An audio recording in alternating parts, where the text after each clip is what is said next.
into more formal modeling tools. And what I'm going to try to tell you now is the other end of the value chain, the practical consequences. So we're sort of getting our thoughts together to shape a proposal. And there's a part of this proposal that has, where I'd really like feedback from those, especially those of you that have moved here from another country. Because you'll have some insights about whether we're doing this, we have this well understood or not. Go ahead. You can see this all right? All right. What we're talking about, international trade, most international trade, something like 80, 85%, maybe 90%, of physical goods goes through seaports in the form of containers. So containerization has become a hugely popular means of transport. A problem is that these containers are closed. You can't easily see inside them. And what's inside them is normally told to you by means of a document, something like the documents on the wall. Whether or not you believe those is a matter of security. Moving on. Next. Wu, you want to comment about the injury? Right. This is like the overall flow of things that go in transaction, international transaction, start from buy to ship and pay. If you look at that level, it's simple. But if you look now, there are a number of different procedures involved in a transaction. There are a number of procedures related to commercial, like to create a contract, order goods. There are other procedures related to the transport of goods, other procedures related to the regulatory, and also payment procedure. So there is like a network of procedures. And typically in international trade transaction, there's about 40 parties involved in transaction. 40 parties. Yeah. It's a regular transaction. Another statistic is by the time it's like 40 parties and probably 100, 120 documents.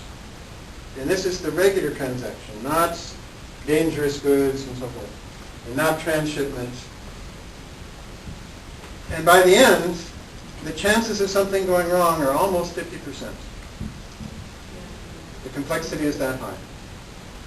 Even though they've done it over and over and over again. In the paper world, when I was in Rotterdam, another one of my PhD students took me to the port. He said, "Would you like to see a documentary credit?"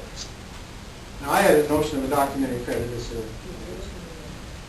and it was a pickup truck full of paper.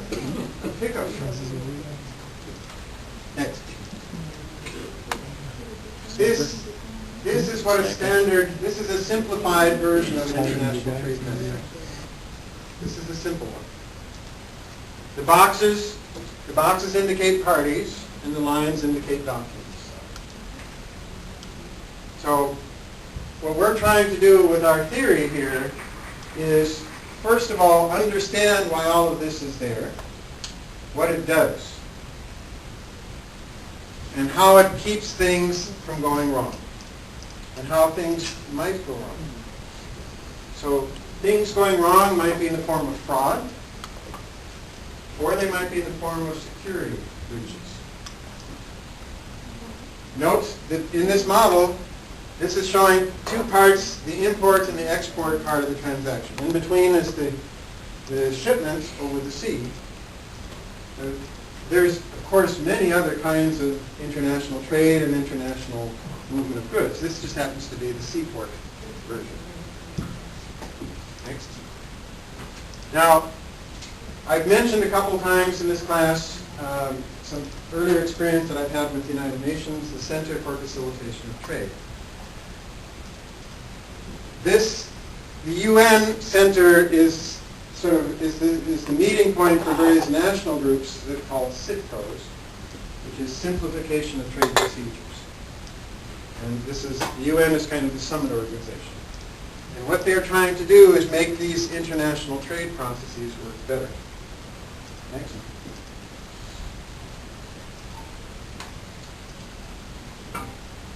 Your slide. Right. The trade facilitation is a huge effort. There are three things in the trade facilitation. The first thing is try to simplify the procedure and the documentation of trade. The second thing is the standardization, make the standard procedure, standard document, and standard material like the quality of the product, for instance. And the third one is harmonization. The harmonization, according to the trade facilitation community, is the kind of changing or adapting internal automatic procedure or documentation or regulation to meet with the international standard. So there are three things. The simplification is trying to reduce the complexities of documentation, of procedure, and so on. And the standardization is trying to create the same standard. So every country will use that standard to increase the interoperability of the procedure. And the last one is to change the domestic structure. The local regulation, local procedure, local document to meet with the international standard. So if you're a small country without much experience in international trade, how would you go about, so you want to participate in the global marketplace? We need to change our system to meet with the international standard. If you have big voice... You've done that in Vietnam, right? Yeah, sure. And how did you do it in Vietnam? Most of the things, in order to participate in international trade, we need to negotiate with some of the big country, big organization, international trade organization, like WTO first. And in WTO, the thing in WTO is very specific. In order to be a member of WTO, you need to negotiate with each member of WTO, one by one.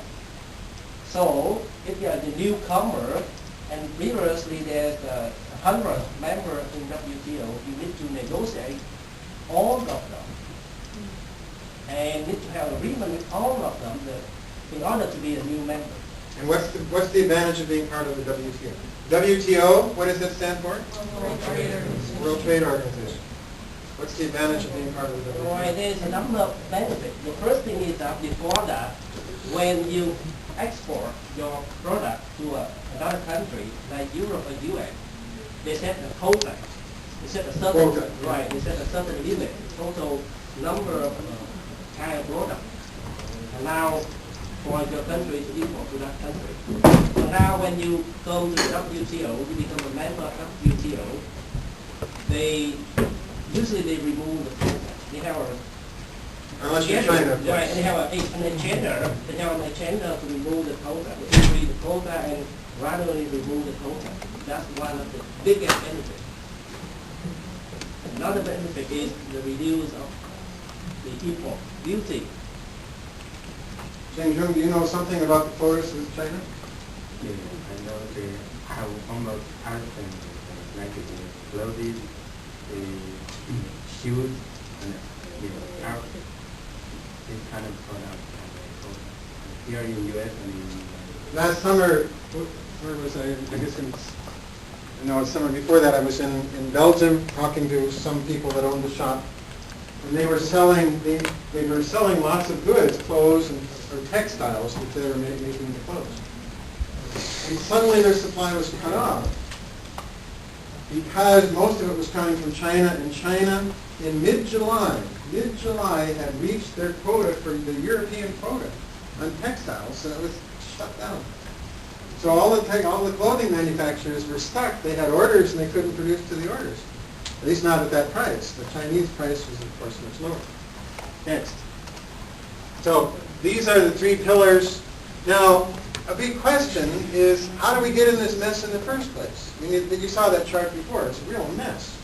How do things, I mean, if things need to be simplified, how do they get complex in the first place?